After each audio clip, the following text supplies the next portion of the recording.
Hello everyone, and welcome to another video in my mad dash to post all the Christmas videos I promised before Christmas is over. I'm getting progressively more sleep deprived, but have been successful so far. Today I'm making a 1950s evening gown made from the Vogue pattern 191. I'm pretty sure this pattern is worth its weight in gold. Literally, it was so expensive, but I think it was worth it. This is by far my favorite pattern I've ever followed, and I love the dress I ended up with. It's just, something casual to keep in my closet for the black tie Christmas party I'm sure I'll get invited to someday. Speaking of that, I love the idea of a woman glamorous enough to be invited somewhere that requires a dress like this, but thrifty enough to make it themselves. Especially since this dress requires almost 20 yards of material to make, along with boning, horsehair braid, grosgrain ribbon, elastic, hooks, and a zipper. So it's a commitment for sure, but the end result sure is lovely. The pattern tissue is unprinted, as was common in the 1950s. Seam allowance, grain lines, waistlines, darts, and any other relevant information is indicated by perforations on the pattern instead of ink. Here you can see me pinning the first 2 of 9 pieces onto my fabric, which is a red silk shantung.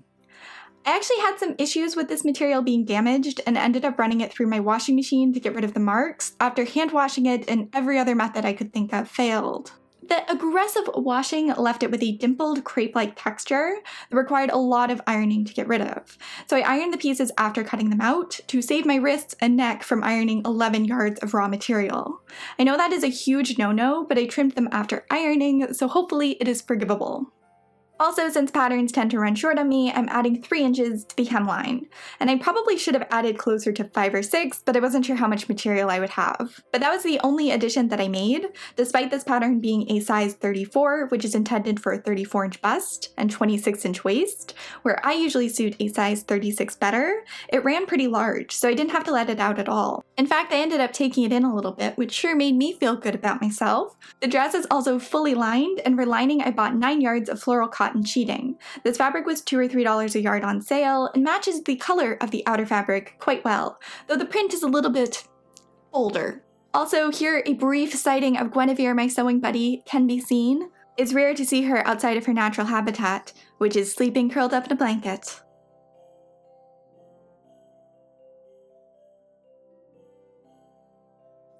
Once everything was cut, I removed the pattern and thoroughly ironed the silk fabric. Like, each panel took 8 minutes or so of pressing to remove all of the wrinkles. It still doesn't quite have the crisp texture that it should, but the sheen returned.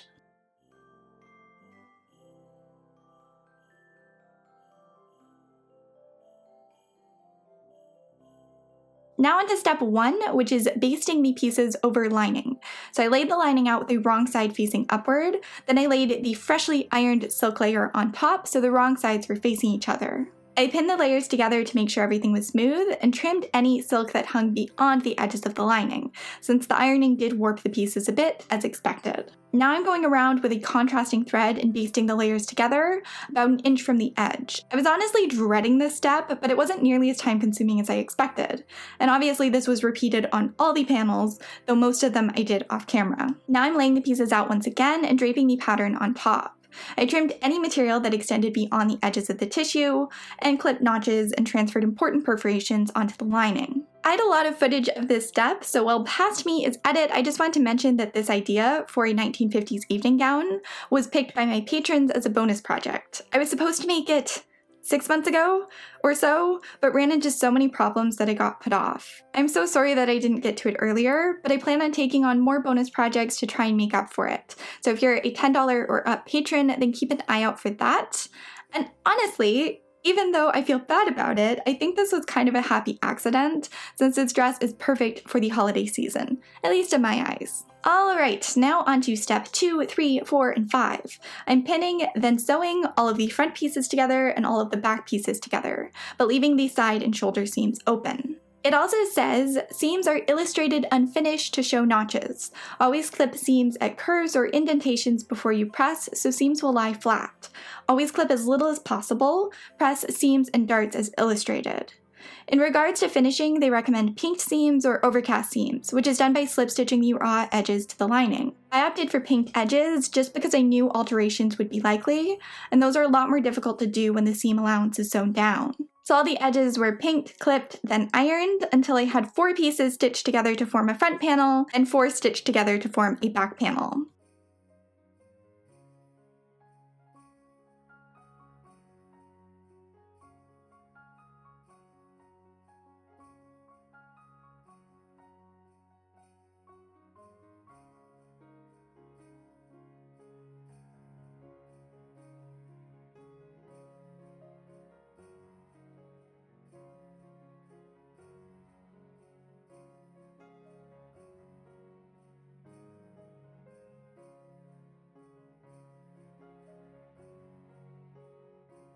The next step is gathering the edges of bodice section 5 across top and between notches.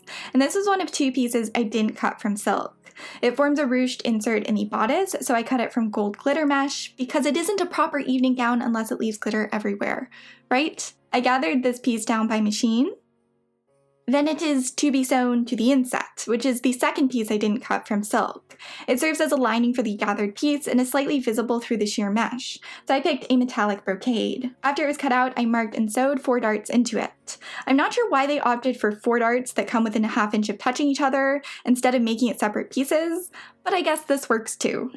Now step 8, stitch wrong side of inset to right side of bodice section 5 at top, adjusting gathers. Trim seam, turn, and press, baste raw edges together. I actually opted not to baste the edges, instead I sewed them by machine, then covered them with binding. Pinking might be enough to control silk shunting and cotton, but it cannot contain brocade, the true god of fraying. Not to be confused with Freya. Now I want me to machine stitch front 1/16 of an inch inside seam line as stay. Then turn in seam allowance on front between notches and pin over bodice section. Slip, baste, stitch front inside, press seams away from bodice section. This was the one instruction I found puzzling, so I ended up turning the edge inward as instructed, then matching the seam allowance and pinning the inset in place. However, I'm not sure how this is sewn from the inside while properly securing it, and why slip basting would be used in that circumstance instead of normal basting. And the diagrams really don't make it clear either. So I decided to hand stitch it in place instead, using slip stitches that go through the fold of the silk, making it invisible from the outside.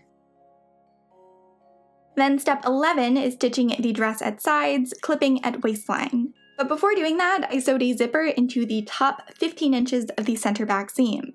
I originally thought they didn't have any instructions relating to it, which is why I didn't film the process, but they do have an annotation telling you to between step 2 and 3, so oops. And step 12 is adding boning. They say, cut 2 pieces of boning to fit side between armhole and waistline. Pull back casing and round off corners of boning, sew casing back over boning. And they specify in the instructions to use featherlight boning, which is actually still produced under that name today.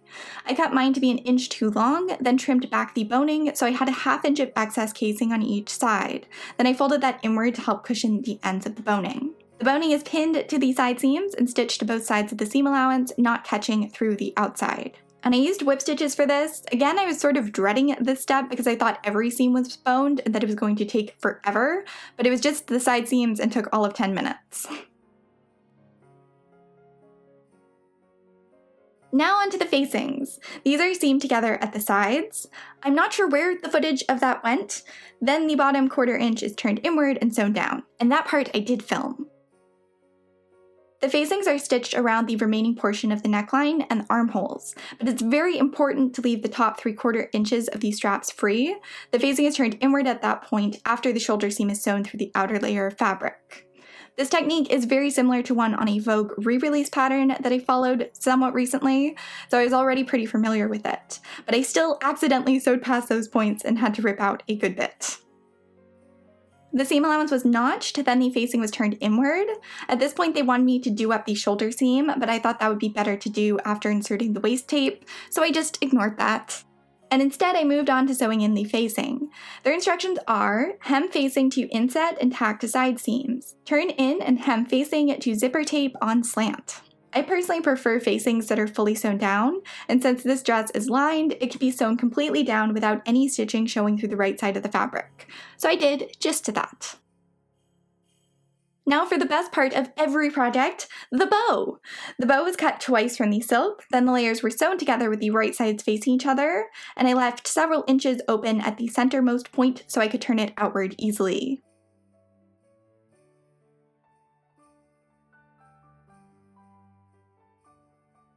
Once it was turned, I ironed it, then transferred the perforations from the pattern tissue onto the fabric. These markings are matched up, then the bow is gathered at this point. I did this by hand with running stitches. Also, this was no small feat. Shanting is a pretty dense fabric, and sewing through 4 layers of it, plus seam allowance, by hand, kinda sucked. Then I pinned the center point of the bow piece to the portion gathered, and I actually gathered the center front of the bow too, though it didn't tell me to. However, it being the pattern, did tell me to cut a straight piece of fabric 2 3/4 inch long by 3 inches wide to form knot. This is folded lengthwise and stitched a 1/2 inch away from raw edges. Then it's trimmed and turned and pressed over the center seam. They also say to make a pleat at center of knot, so knot is 1 inch wide, but 3 inches folded in half minus 1 inch of seam allowance is 1 inch wide. So I'm not sure how you pleat it and maintain that width, but I tried my best. Now the knot is pinned over bow and one end is turned inward and hemmed over the other. I was out of frame for most of this step because there was no ease. It was a freaking workout getting this to fit, and I'm pretty sure it's off center, but it's done.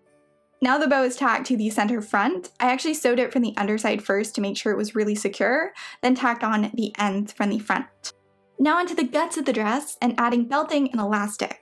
For belting, I used grosgrain ribbon, and they said to turn in ends of belting to fit your waistline snugly, so ends just meet. It's then supposed to be faced with ribbon seam binding, so I guess they weren't kidding when they say belting. However, I've had better luck using ribbon than belting, so I just turned the edges inward and whip stitched them down. Then I sewed hooks and eyes into the ends. Now they say, sew belting to lining at waistline, stopping 1 inch from zipper at center back. Tack securely to seams. And I missed the first half of that and only saw tack securely to seams, so that was all I did. But it still does the job of reinforcing the highest stress point of the dress, so I think it's fine. As for elastic, they say, cut 2 pieces of 1/4 inch wide elastic to 14 inches long and turn in raw edges on elastic and sew to front facing at corners and to belting 1/2 inch from center back ends. This will hold front and neck in position close to body. I did this, but my belting doesn't extend all the way to the center back, so I secured it to the underside of the zipper tape instead, and this literally did nothing. The elastic needs to be way shorter or positioned in a completely different spot to have any effect. But it was interesting seeing this technique.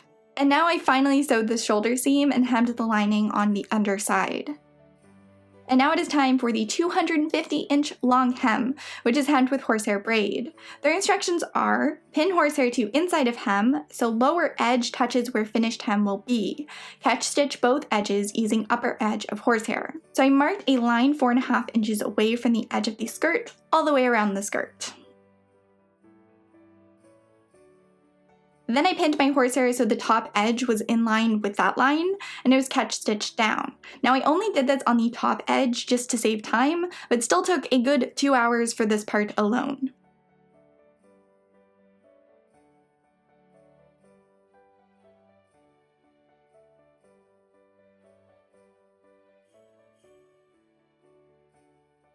Then the hem is folded up and turned over the horsehair and sewn by hand, and this took another 2 hours. Despite the time commitment, I love this method. Since the dress is fully lined, none of the stitching is visible, and it all goes through the horsehair and the lining, and nothing else. Plus, sewing the horsehair first means it won't warp or pucker, and it's really brilliant. Definitely a technique that I will use again. Also, I'm just happy that after messy hems from Coat Mist, to have one done in a way that I'm proud of. Though it's probably a little bit too short, that just makes it better for spinning in. And that is it for this project and video. If you enjoyed this, then check out my Sewing Through the Decades playlist where I follow more vintage patterns.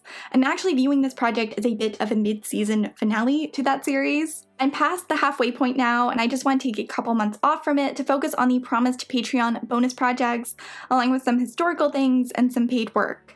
But I'll get back to it in February, I promise. Also, here are a bunch of photos of me in this dress because I love it. It makes me feel like I should be an extra in an episode of The Crown. I could be in a corner just spinning in circles. Hit me up, Netflix. And for anyone wondering, this was worn with a homemade petticoat, a vintage hat and earrings, which you might recognize from my Lancaster haul, and royal vintage shoes. I do have one historical holiday project coming up, so stay tuned for that. And if you enjoyed this video, then giving it a like and a comment really helps me out. Thank you so much for watching, and I will talk to all of you very soon.